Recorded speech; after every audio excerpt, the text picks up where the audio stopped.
పితా పుత్ర పవిత్రాత్మ నామమున ఆమెన్. మరీమాత పూజిత మాసము 4వ దినము. అమ్మ అన్నది ఒక కమ్మని మాట. అది ఎన్నెన్నో జన్మల మమతల మూట. అమ్మలకు అమ్మ అయిన మరియ తల్లి యొక్క పేరును గూర్చి ఈ రోజున మనం ధ్యానించబోచున్నాము.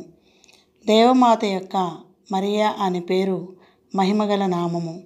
మరియా అనున్నది మధురమైన నామము. మరియా అను పేరు మిక్కిలి బలముగల నామము. మరియా అని పేరు కంటే గొప్ప పేరు ఇంకొకటి లేదనియే చెప్పవలేను. అది మిక్కిలి మహిమగల పేరు. అంతేకాక మరియా అంటే సముద్ర నక్షత్రము అని, వెలుగునిచ్చేది అని అర్థము.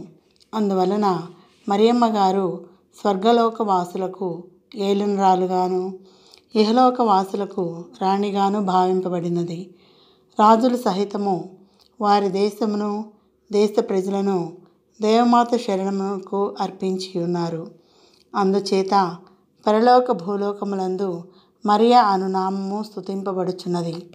భూలోక ప్రజలకు మరియ తల్లి రాణిగా నుండి మన ప్రజల యొక్క హృదయములను మంచి మార్గంలో నడిపించి, మన కష్టములందు ఆదరించి, మన బలహీనతలో మనకు బలముగా నుండి, మరణ భయమందు మన నమ్మికగా ఉన్నారు.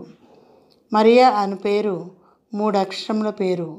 మిక్కిలి మధురము, ఆనందము.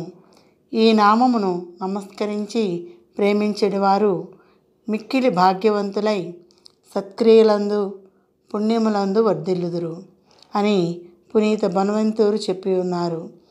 మరియా అంటే చేదు సముద్రము అనే నానుడి కూడా ఉంది. అంటే ఆ నామమును విన్నచో పిశాచి గడగడలాడుదును.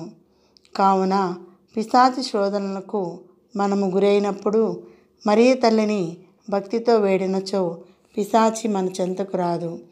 మరియా అన్న నామము మిక్కిలి జ్ఞాన బలము గలది. ఘోర తుఫాను వంటి ఈ జీవిత సముద్రంలో కొట్టుమెట్టాడుచున్న మనకు మరియ నామము శాంతిని, కాంతిని ప్రసాదించును. మోక్ష మార్గమును వెదకు వారికి మరియా అన్న నామము మార్గచూపరిగానున్నది. ప్రళయకాల సముద్రుని పోలిన ఈ లోకంలో పాపులకై భరించు మనకు మరియమాత నామము శరణ్యమై, రక్షణ మార్గచూపరి అయి ప్రకాశించు ముక్తి మార్గమునకు దారి చూపించుచున్నది.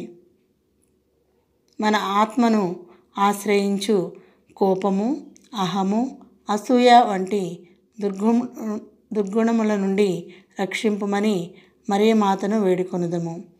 మన ఆపదలయందును, నిర్భాగ్యములందును మరియమాత శరణ వేడుదము. ఆమె పూజ్యమగు పేరున మన పెదవుల నుండి హృదయముల వరకు నిత్యము స్మరణ చేసేదము కాక, మరియమాతను వేడు వారెవరూ దారి తప్పరు. తప్పిన రుజుమార్గమును తెలుసుకుందురు. ప్రార్థన. మరియ తల్లి, నేను నిన్ను శరణ వేడుచున్నాను. నా శత్రువులు నన్ను గేలు చేయక ఉందురుగాక. నీవు న్యాయవంతురాలవు కనుక నన్ను కాపాడుము. నీవు నా మనవిని ఆలకించి నన్ను శీఘ్రమే రక్షింపుము. నా కోటవై, నా సురక్షిత మార్గమై నన్ను రక్షింపుము. నీ పేరునకు తగినట్లుగా నన్ను ముందుకు నడుపుము. నన్ను నేను నీ చేతుల్లోనికి అర్పించుకొనుచున్నాను. మరియ తల్లి, నన్ను కరుణింపుము. నేను విపత్తులలో చిక్కుకొంటిని. విచారం వలన నేను పూర్తిగా కృంగిపోయేదిని. ఈ మీ దాసులకు చల్లని చూపును చూడుము. నీ కరుణతో నన్ను కాపాడుము.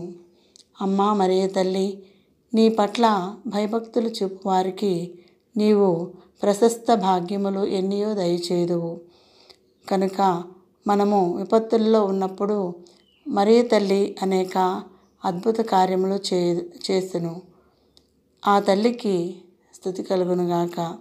మరియ తల్లి భక్తులమైన మనము ఎల్లప్పుడూ జపమాల ద్వారా భక్తిని ప్రకటించినట్లయితే ఆ తల్లి ఎల్లవేళలా తన దాసులను కాచి కాపాడును.